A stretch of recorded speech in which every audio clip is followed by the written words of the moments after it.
तो hello guys, I am back with another video. आज हम करने वाले हैं इरोडव का एक question from the chapter electric current. ऐसे क्वेश्चन जिसमें मल्टीपल बैटरीज लगी हुई होती है, ये बहुत ज़्यादा ही जेडबली मेंस और एडवांस के ओरिएंटेड है। तो फिर make sure don't skip this question. और शुरू करते हैं। इरोडव का क्वेश्चन है 3.182। आप चाहे तो चेक कर सकते हैं वहाँ पे बुक में भी। बेसिकली इस क्वेश्चन में क्या है, E1 की वैल्यू गिवन है, E2 की वैल्यू गिवन है, E3 की वैल्यू गिवन है, R1 R2 और R3 इन सब की वैल्यूज़ गिवन है। यहाँ पे हम इसमें सिर्फ बी पार्ट करने वाले हैं, क्योंकि ए पार्ट में कभी और कराऊंगा। आज हम सिर्फ बी पार्ट करेंगे।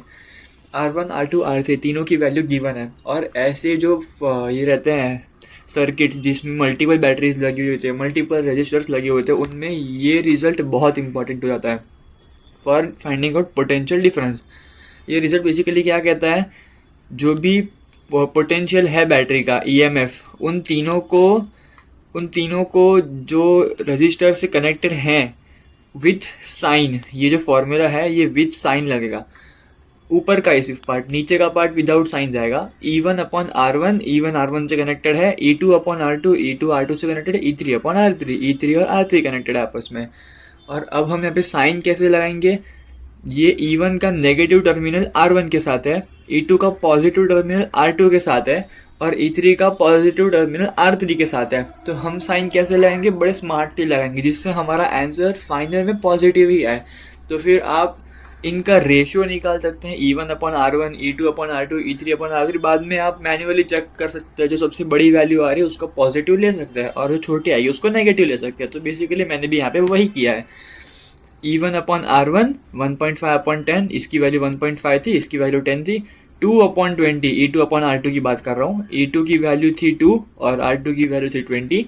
और E3 अपॉन R3 ये वैल्यू आने वाली थी छोटी, मैंने इसको रेशियो में पहले ही चेक कर लिया। तो फिर यहाँ पे मैंने ऑलरेडी एक नेगेटिव साइन के साथ लगा दिया, क्योंकि यहाँ पे नेगेटिव विथ रजिस्टर है, यहाँ पे पॉजिटिव विथ रजिस्टर है, तो मुझे इवेंचुअली कोई तो एक नेगेटिव करना ही पड़ता।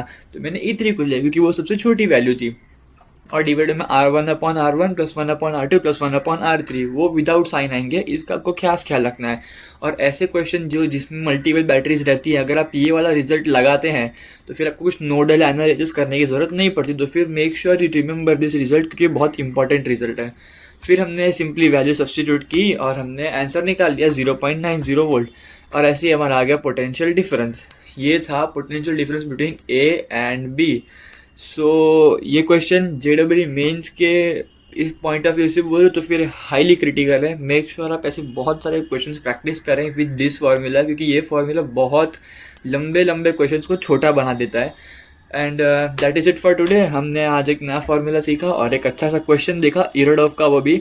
So make sure you subscribe and like this video, और अपने फ्रेंड्स के साथ शेयर कर सकते हैं। ओके देन, मिलते हैं अगले वीडियो में।